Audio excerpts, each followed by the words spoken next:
জাতীয় থেকে আন্তর্জাতিক, প্রান্তিক, জনপদ থেকে নগর, চারপাশে ঠিক কি ঘটছে এই মুহূর্তে সবকিছু নিয়ে আয়োজন এখন চারদিক।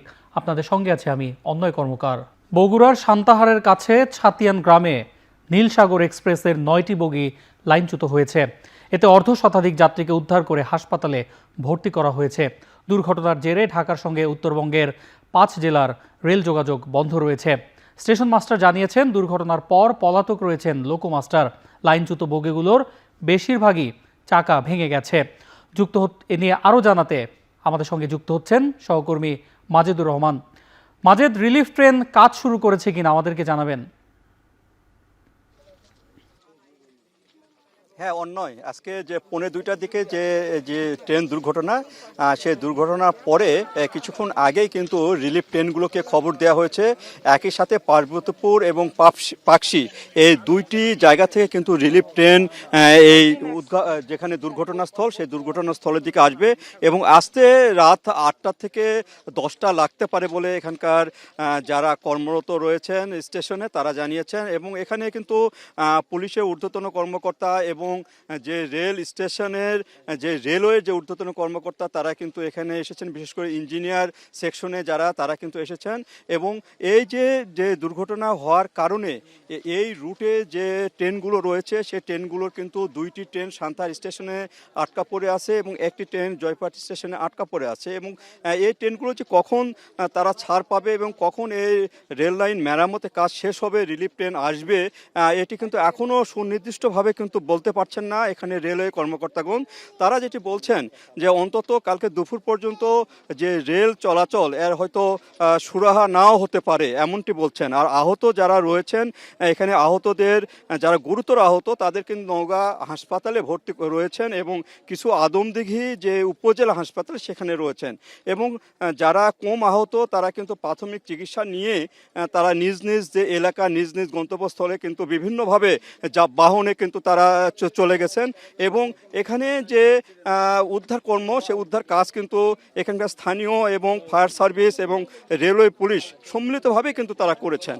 আর এখানে যে অবস্থা ট্রেনের যে দুর্ঘটনা সেই দুর্ঘটনাস্থল মেরামত করতে সময় লাগবে আরও, এমনটি বলছেন এখানকার স্টেশন মাস্টার সহ যে রেলওয়ে কর্মকর্তা তারা। তো এই ছিল অন্যয় আমার কাছে যে দুর্ঘটনাস্থল তার সেখান থেকে সর্বশেষ। বগুড়ায় রেল দুর্ঘটনার খবর জানাচ্ছিলেন সহকর্মী মাজেদুর রহমান। ঈদের ছুটির দ্বিতীয় দিনে সদরঘাট লঞ্চ টার্মিনালে যাত্রীদের উপচে পড়া ভিড়। এ নিয়ে আরও জানাতে সেখান থেকে যুক্ত হচ্ছেন সহকর্মী সাজিদ আরাফাত। সাজিদ, এই মুহূর্তে সদরঘাটের পরিস্থিতি কেমন দেখছেন আর ভিড় আরও বেড়েছে কিনা আমাদেরকে জানাবেন। ভিড় সেই ভিড় আমরা কিন্তু লক্ষ্য করছি সদরঘাটে। সময় বাড়ার সাথে সাথেই আমরা দেখছি যে প্রচন্ড চাপ বেড়েছে এখানে। আমরা 3টা থেকে এখানে রয়েছি। এই মুহূর্তে আসলে ঘন্টা দুয়েক ধরে আমরা যেটি লক্ষ্য করছি যে দক্ষিণবঙ্গের যে মানুষ বরগুনা, পটুয়াখালী, বরিশাল থেকে শুরু করে অন্যান্য যে জেলার মানুষগুলো রয়েছে তাদের প্রত্যেকটি জেলার মানুষের এখানে প্রচন্ড ভিড় এবং চাপ বেড়েছে। আজকে ঈদ যাত্রার যে ছুটি সেই ছুটি ইতিমধ্যে শুরু হয়ে গেছে, তবে অনেকেই আজকে ছুটি পেয়েছেন।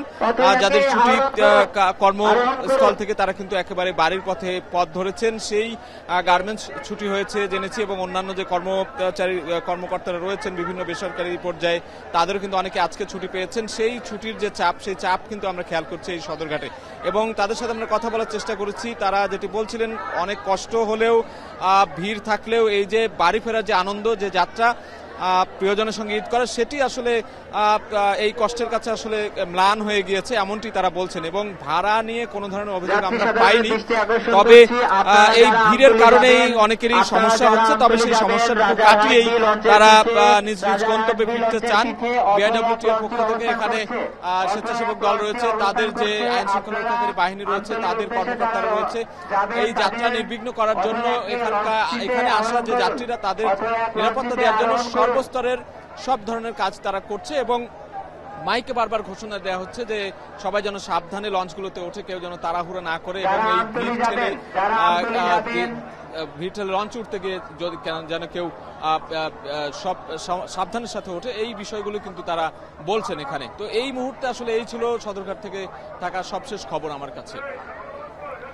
ঈদ যাত্রার খবর জানাতে সদরঘাট থেকে যুক্ত ছিলেন সহকর্মী সাজিদ আরাফাত।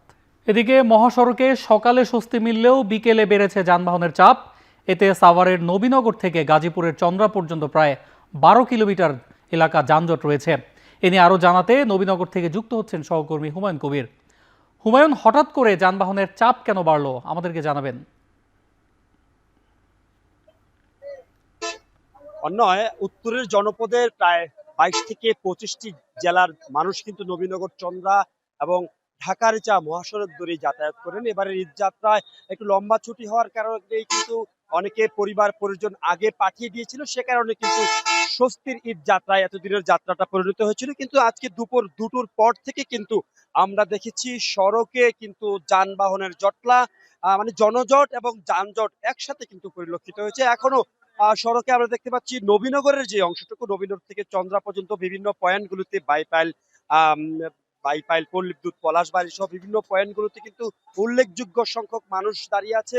যাত্রীর তুলনায় কিন্তু গাড়ির সংখ্যা কম, যদিও গাড়ির চাপও কিন্তু সড়কে পর্যাপ্ত রয়েছে। তবে আজকে হঠাৎ করে দুপুরের পর এই চাপ বেড়ে যাওয়ার কারণে হচ্ছে শিল্পাঞ্চল সাভার আশুলিয়ায় আপনি জানেন যে উল্লেখযোগ্য সংখ্যক গার্মেন্টস শ্রমিকরা, পোশাক শ্রমিকরা কাজ করছেন। তাদের 20% পোশাক কারখানা গত পরশু ছুটি হয়েছিল, আজকে কিন্তু 80%, তার মানে শতভাগ পোশাক কারখানা আজকে দুপুরের পর ছুটি হওয়ার কারণে কিন্তু উল্লেখযোগ্য সংখ্যক যাত্রী এই সড়কে এসছেন।